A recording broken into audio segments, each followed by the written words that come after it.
This letter of intent covers everything. It's non-binding except for certain things. It's one of the things it says is, while we are doing our due diligence, you cannot offer the business for sale to anybody else.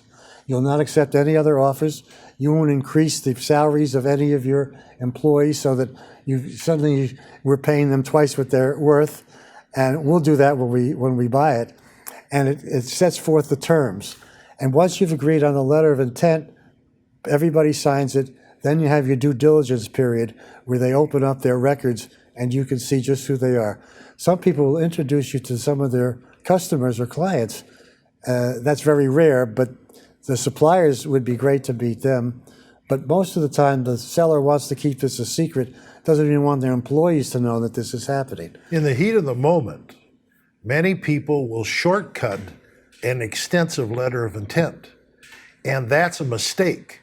You should not forget the importance of the letter of intent, right, and the detail that has to be in the letter of intent. Well, my letter of intent's 1 page long. Well, if your letter of intent is 1 page long, you may be buying an apple on the corner. You're not buying a business. Right. You have to have something extensively representing that deal and reduced to writing so that you can look at those components within that letter of intent and negotiate on each one of those elements. And then once that letter is signed, then you start drawing the primary documents.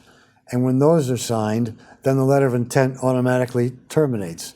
And as I said, if I say I'm going to buy it for $1 million or $100, that's not binding. We can negotiate later on as we do our due diligence because we didn't realize that you owed this money or had this asset or whatever. It's important to know, too, that when you issue a letter of intent, you normally put up some good faith money.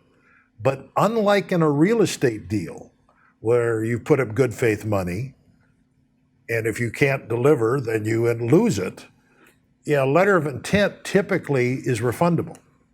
The money that's negotiated, right? Yeah. I've had sellers who say, all right, I'll do this, but if it's going to cost me so much from my attorney, my accountant, I want to keep that down payment. Unless it's my fault. If I break the deal, then you get it back. If you break the deal, then you don't get it back. Michael, let me